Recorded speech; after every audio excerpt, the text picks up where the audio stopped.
Viewers, حضرت بابا فرید الدین گنج شکر رحمۃ اللہ تعالی علیہ، آپ کا مزار شریف پاک پتن شریف میں ہے۔ آپ بھی اللہ کے بہت بڑے ولی گزرے ہیں۔ آپ کہتے ہیں ایک بار میں اجمیر شریف حاضر ہوا خواجہ غریب نواز رحمۃ اللہ تعالی علیہ کے مزار پر انوار پر۔ کہتے ہیں کہ میں آپ کے مزار شریف کے قریب بیٹھا ہوا تھا۔ میں نے آپ کے مزار شریف کے بالکل قریب میں نماز کی نیت کی، قبلہ رخ ہو کر میں نماز ادا کر رہا تھا۔ نماز پڑھنے کے بعد میں اسی جگہ پر قرآن پاک کی تلاوت کرنے کے لیے بیٹھ گیا۔ اللہ اکبر۔ کہتے ہیں میں وہاں بیٹھا بیٹھا تلاوت کر رہا تھا، یہاں تک کہ میرے 15 سپارے مکمل ہو گئے۔ میں سورہ کہف یا سورہ مریم کی تلاوت کر رہا تھا تو مجھ سے ایک حرف چھوٹ گیا، ایک لفظ چھوٹ گیا، اور مجھے احساس بھی نہیں ہوا کہ وہ حرف مجھ سے چھوٹ گیا ہے۔ تو کہتے ہیں مزار شریف کے اندر سے آواز آتی ہے کہ فلاں حرف تم چھوڑ گئے ہو، دوبارہ اسی مقام سے پڑھو۔ اللہ اکبر۔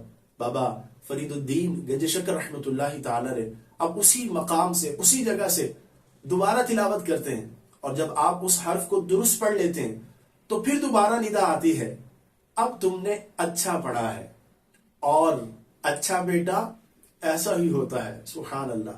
اب آپ کہتے ہیں کہ میں پھر مسلسل قرآن پاک کی تلاوت کرتا رہا، ایون کہ میرا قرآن پاک مکمل ہو گیا۔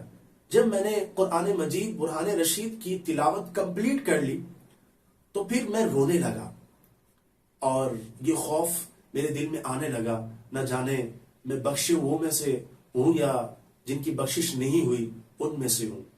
یہ خوف آپ رحمت اللہ تعالی علیہ کو رلا رہا تھا، اور آپ کہتے ہیں کہ میرے آنسو نکل رہے تھے، اشک باری کا عالم تھا۔ اتنے میں ندا آتی ہے مزار شریف سے، خواجہ غریب نواز رحمت اللہ تعالی علیہ آپ اپنی مبارک آواز کو بلند کر کے اپنے اس بیٹے کو فرماتے ہیں، مولانا جو یوں نماز پڑھتا ہے تو وہ بخشے وہ میں سے ہوتا ہے۔